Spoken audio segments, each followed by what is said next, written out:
Bonjour les flammes, j'enregistre cet audio pour partager mon vécu et des prises de conscience récentes. Ceci est ma vérité et n'engage que moi. Voyez ce qui vibre pour vous. Je m'appelle Caroline, je suis flamme jumelle, de polarité yang dominante, première consciente du lien. Je suis en parcours depuis janvier 2019 avec une prise de conscience de mon lien en juin. Avant cette date, je ne connaissais absolument rien des flammes jumelles. J'ai découvert les vidéos avec les principaux, Fabien Marchand, David Sabat, Pascal Montagnac, puis d'autres. Actuellement, je suis en séparation et je chemine de manière très intensive sur moi depuis plus de 2 ans et ce de façon quasi quotidienne. Oui, c'est vrai que les journées off sont assez rares. On entend souvent parler sur la toile de complétude et d'atteindre sa complétude. Mais de quoi parle-t-on en réalité ? Pour ma part, sauf pour de rares personnes, ce sont uniquement de prise de conscience. Conscience de notre lien, de nos blocages, nos peurs, nos mémoires, nos libérations, etc. Pour atteindre notre complétude, il n'y a absolument rien à faire. Pour y accéder, c'est un processus d'alchimisation qui se met en place lorsque plusieurs facteurs sont réunis. Et la première étape de ce processus, c'est la pacification de l'ego. Et ça, c'est vraiment fondamental. Et sans cela, on peut se croire en complétude ou tout mettre en œuvre pour l'atteindre, mais en fait, on rentre dans un labyrinthe sans fin. Par contre, une fois que le processus est enclenché, il n'y a pas de retour possible en arrière. Alors, pacifier l'ego, c'est quoi ? C'est lorsque l'on est capable de devenir observateur d'une situation, qu'elle ne nous affecte plus intensément. C'est d'arriver à percevoir le revers positif de la pièce de monnaie, et ce, de manière constante. C'est lorsque l'on reçoit un message de notre autre, et que quel que soit le message, être dans l'acceptation. Ce n'est plus être dans le doute de notre lien, de notre réunion, et ça, ou peu importe où l'on se situe dans notre parcours. Et que ce soit plus notre première préoccupation, la réunion. Alors pour moi, comment ça s'est passé ? Tout d'abord, j'ai arrêté ma consommation de sucre. Une dépendance. Ça s'est fait soudainement.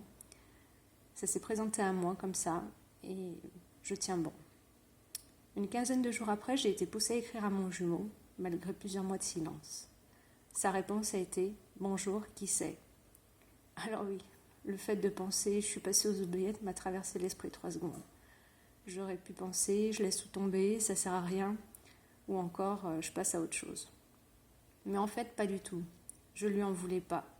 Je sentais que ma réponse était juste, mais il me restait à comprendre ce qu'il voulait me dire au travers de cette réponse. Au passage, je fais un clin d'œil à Pascal, dans sa dernière vidéo, parle de l'importance des propos de notre jumeau. Je la mettrai en lien dans la barre de description. Et la compréhension vient vite, dès le lendemain. Je me suis confrontée de plein fouet à la blessure de désamour de moi. Comment peut-il me reconnaître, savoir qui je suis, si je ne m'aime pas moi-même ? Alors oui, j'avais conscience que cette blessure existait, sauf qu'entre en avoir conscience et vibrer par l'expérimentation, c'est ce qui fait toute la différence. La nuit suivante, je fais un rêve où je sors d'un lieu avec plein de monde. Je retrouve ma voiture sur le parking et là, en mettant le contact, pas de feu, pas de lumière. Je dois absolument rentrer, alors je sais que je prends un risque en n'étant pas vue. En passant un carrefour avec un feu tricolore, ce dernier est éteint également. Le danger se fait encore plus présent. Je poursuis ma route et finis par me réveiller. Dans la matinée, une vidéo de Aurore, que je vous mettrai en lien également, vient à moi. Elle partage une canalisation où elle parle de la nécessité de se mettre en pause. Ce que je ne fais pas dans mon rêve, je rentre coûte que coûte. Cette pause permettra d'activer notre lumière et de recevoir un soin des guides. Sans cette pause, les guides ne nous verront pas et on ne recevra rien.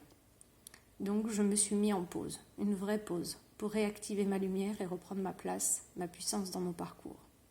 Et c'est là que s'est imposé à moi de vous faire cette vidéo. Pourquoi je vous ai partagé ce rêve ? D'une part, pour arrêter de se mettre en difficulté tout seul, de vouloir plus que ce que l'on est capable, et d'autre part, parce que si nos guides ne nous perçoivent pas, notre jumeau non plus ne nous perçoit pas, ne nous voit pas, ne voit pas notre lumière. Alors vibrons notre lumière.